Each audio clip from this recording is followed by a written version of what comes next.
ನವರಾತ್ರಿಯ 4ನೇ ದಿನ ದುರ್ಗಾ ಮಾತೆಯ 4ನೇ ಅವತಾರವಾದ ಕೂಷ್ಮಾಂಡ ದೇವಿಯನ್ನು ಪೂಜಿಸಲಾಗುತ್ತದೆ. ಭೂಮಿಯಲ್ಲಿನ ಅಂಧಕಾರವನ್ನು ಕಳೆದು ಬೆಳಕನ್ನು ನೀಡುವ ತಾಯಿಯನ್ನು ಪೂಜಿಸಿದರೆ ಆರೋಗ್ಯದ ಸಮಸ್ಯೆಗಳೆಲ್ಲ ಪರಿಹಾರವಾಗುವುದು. ಸದಾ ಮಂದಸ್ಮಿತೆಯಾಗಿರುವ ದುರ್ಗಾ ದೇವಿಯ 4ನೇ ಅವತಾರವೇ ಕೂಷ್ಮಾಂಡ. ಈಕೆಯ ಆರಾಧನೆಯಿಂದ ಮನದ ಕ್ಲೇಶ ಕಳೆದು ಜ್ಞಾನದ ಬೆಳಕು ಮೂಡುತ್ತದೆ. ಜ್ಞಾನದ ಹೊನಲು ಸಂತಸಕ್ಕೆ ಕಾರಣವಾಗುತ್ತದೆ.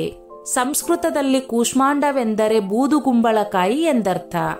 ಆಯುರ್ವೇದ ಶಾಸ್ತ್ರದ ಪ್ರಕಾರ ಬೂದುಗುಂಬಳಕಾಯಿಯು ಜ್ಞಾನವರ್ಧಕ, ತೇಜೋವರ್ಧಕ, ಸಕಲ ತಾಪವನ್ನು ನಿವಾರಣೆ ಮಾಡಿ ದೇಹಕ್ಕೆ ತಂಪೆರೆಯುವ ಶಾಕಾಹಾರ. ನವರಾತ್ರಿಯ 4ನೇ ದಿನ ದುರ್ಗಾ ದೇವಿಯ ಕೂಷ್ಮಾಂಡ ದೇವಿ ರೂಪವನ್ನು ಆರಾಧಿಸಲಾಗುತ್ತದೆ. ಈ ದೇವಿಗೆ ಅಷ್ಟಭುಜ ದೇವಿ ಎಂಬ ಇನ್ನೊಂದು ಹೆಸರಿದೆ.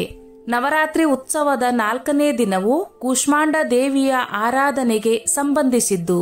ದುರ್ಗಾ ದೇವಿಯ 9 ಅವತಾರಗಳ 4ನೇ ರೂಪವನ್ನು ಈ ದಿನ ಪೂಜಿಸಲಾಗುತ್ತದೆ.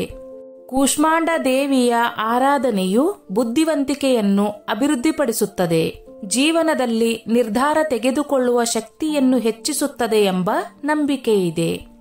ಕೂಷ್ಮಾಂಡವೆಂದರೆ ಭೂಮಿಯನ್ನು ಸೃಷ್ಟಿಸಿದ ದೇವಿ ಎಂದರ್ಥ. ಸಿಂಹರೂಪಿಣಿಯಾಗಿರುವ ದೇವಿಗೆ 8 ಹಸ್ತಗಳಿದ್ದು ಇದರಲ್ಲಿ 7ರಲ್ಲಿ ಆಯುಧಗಳಿವೆ ಮತ್ತು 1ರಲ್ಲಿ ಜಪಮಾಲೆ. ಕೂಷ್ಮಾಂಡ ದೇವಿಯ ಕತೆ. ಕೂಷ್ಮಾಂಡ ದೇವಿಯನ್ನು ಆದಿಶಕ್ತಿ ಎಂದು ಕರೆಯಲಾಗುವುದು.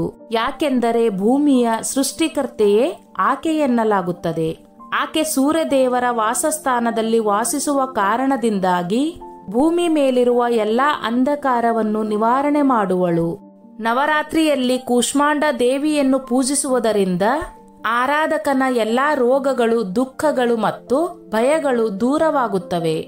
ಅವರು ದೇವಿಯ ಅನಂತ ಅನುಗ್ರಹ ಮತ್ತು ಬಯಸಿದ ವರವನ್ನು ಪಡೆಯುತ್ತಾರೆ ಎಂಬುದು ನಂಬಿಕೆ. ಜಪಮಾಲೆ, ತ್ರಿಶೂಲ, ಚಕ್ರ, ಖಡ್ಗ, ಕೊಕ್ಕೆ, ಗದೆ, ಬಿಲ್ಲು ಬಾಣ ಮತ್ತು ಜೇನುತುಪ್ಪದ 2 ಜಾಡಿಗಳು ಮತ್ತು ರಕ್ತವನ್ನು ಹಿಡಿದಿರುವ 8 ಕೈಗಳ ದೇವಿ ಅಷ್ಟಭುಜ ದೇವಿ ಎಂದು ಹೇಳುತ್ತಾರೆ. ಸೃಷ್ಟಿಗೆ ಜೀವ ಕೊಡುವವನು ಸೂರ್ಯ. ಆ ಸೂರ್ಯನ ಶಕ್ತಿಯ ಮೂಲ ಕೂಷ್ಮಾಂಡ ದೇವಿ. ದೇವಿ ಇಲ್ಲದೇ ಇದ್ದರೆ ಸೂರ್ಯನ ಬೆಳಕು ಮತ್ತು ಶಕ್ತಿಯು ಮಸುಕಾಗುತ್ತದೆ ಎಂಬುದು ಪುರಾಣ ಕಥೆಗಳಲ್ಲಿರುವ ಉಲ್ಲೇಖ. ಕೈಯಲ್ಲಿ ಜಪಮಾಲೆಯನ್ನು ಹಿಡಿದು ಸಿಂಹದ ಮೇಲೆ ಸವಾರಿ ಮಾಡಿಕೊಂಡು ಬರುವ ಕೂಷ್ಮಾಂಡ ದೇವಿ ಮಂದಸ್ಮಿತ ವದನೆಯಾಗಿದ್ದು ಭಕ್ತರಿಗೆ ಅಭಯ ನೀಡುವಂತಹ ದೇವಿಯಾಗಿ ಆರಾಧಿಸಲ್ಪಡುತ್ತಾಳೆ. ಕೂಷ್ಮಾಂಡ ದೇವಿಗೆ ಸಿಂಧೂರ, ಹೂಗಳು, ಹೂಮಾಲೆಗಳು, ಅಕ್ಷತೆ ಇತ್ಯಾದಿಗಳನ್ನು ಅರ್ಪಿಸುವುದು ವಾಡಿಕೆ. ಇದಾದ ನಂತರ ತುಪ್ಪದ ದೀಪ ಮತ್ತು ಧೂಪವನ್ನು ಬೆಳಗಿಸಿ ತಾಯಿಯ ಮಂತ್ರವನ್ನು 108 ಬಾರಿ ಜಪಿಸುತ್ತಾರೆ. ಅದೇ ರೀತಿ ಸಾಧ್ಯವಿರುವವರು ದುರ್ಗಾ ಸಪ್ತಶತಿಯನ್ನು ಸರಿಯಾಗಿ ಪಠಿಸಿ ಮತ್ತು ದುರ್ಗಾ ಚಾಲಿಸವನ್ನು ಕಡ್ಡಾಯವಾಗಿ ಪಠಿಸುತ್ತಾರೆ. ತಾಯಿಯನ್ನು ಈ ರೀತಿ ಪೂಜಿಸುವುದರಿಂದ ಎಲ್ಲಾ ಸಮಸ್ಯೆಗಳು ನಿವಾರಣೆಯಾಗುತ್ತವೆ ಎಂಬುದು ಭಕ್ತ ಜನರ ನಂಬಿಕೆ. ಕೂಷ್ಮಾಂಡ ದೇವಿಯ ಮಹತ್ವ.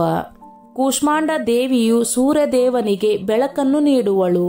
ಆಕೆ ಸೂರ್ಯನಿಗೂ ಅಧಿಪತಿಯಾಗಿರುವ ಕಾರಣದಿಂದಾಗಿ ಕೂಷ್ಮಾಂಡ ದೇವಿಯನ್ನು ಪೂಜಿಸುವುದರಿಂದಾಗಿ ನಿಮ್ಮ ಜಾತಕದಲ್ಲಿ ಸೂರ್ಯನಿಂದಾಗಿರುವ ಕೆಡಕನ್ನು ನಿವಾರಣೆ ಮಾಡಬಹುದು. ಇದರೊಂದಿಗೆ ಕೂಷ್ಮಾಂಡ ದೇವಿಯ ಪೂಜಿಸುವ ಜನರು ಎಲ್ಲಾ ರೀತಿಯ ಸಮಸ್ಯೆಗಳಿಂದ ಪರಿಹಾರ ಮತ್ತು ಸಮಾಜದಲ್ಲಿ ಪ್ರಸಿದ್ಧಿ ಪಡೆಯುವರು. ಕೂಷ್ಮಾಂಡ ದೇವಿಯ ಪೂಜೆಗೆ ಕೆಂಪು ಬಣ್ಣದ ಹೂಗಳನ್ನು ಬಳಸಿದರೆ ತುಂಬಾ ಒಳ್ಳೆಯದು. ಕೂಷ್ಮಾಂಡ ದೇವಿಯನ್ನು ಆರಾಧಿಸುವುದರಿಂದ ನಿಮ್ಮೆಲ್ಲಾ ಸಮಸ್ಯೆ ಬಗೆಹರಿಯಲಿದೆ. ಆರ್ಥಿಕ ಸಂಕಷ್ಟ ದೂರಾಗುವುದು, ಆರೋಗ್ಯ ಸಮಸ್ಯೆ ದೂರಾಗುವುದು. ಜೀವನದಲ್ಲಿ ಎದುರಿಸುವ ಎಲ್ಲಾ ಸಮಸ್ಯೆಗೆ ಕೂಷ್ಮಾಂಡ ದೇವಿ ಪರಿಹಾರ ನೀಡುತ್ತಾಳೆ. ನೀವು ಕೆಲಸಕ್ಕಾಗಿ ಹುಡುಕುತ್ತಿದ್ದರೆ ದೇವಿಗೆ ನಾಣ್ಯಗಳನ್ನು ಅರ್ಪಿಸಿ. ಮಗುವಿನ ಅಪೇಕ್ಷಿತ ದಂಪತಿ ದೇವಿಗೆ ಸಿಹಿ ಕುಂಬಳಕಾಯಿ ಅರ್ಪಿಸಿ ನಂತರ ಅದನ್ನು ಹಸುವಿಗೆ ನೀಡಬೇಕು. ಕೂಷ್ಮಾಂಡ ದೇವಿಯ ಮಂತ್ರ. ಓಂ ದೇವಿ ಕೂಷ್ಮಾಂಡಯೇ ನಮಃ. ಸ್ನೇಹಿತರೆ, ಈ ನನ್ನ ಮಾಹಿತಿ ನಿಮಗೆ ಇಷ್ಟವಾಗಿದ್ದಲ್ಲಿ ದಯವಿಟ್ಟು ಶೇರ್ ಮಾಡಿ, ಲೈಕ್ ಮಾಡಿ ಮತ್ತು ಸಬ್ಸ್ಕ್ರೈಬ್ ಮಾಡಿ.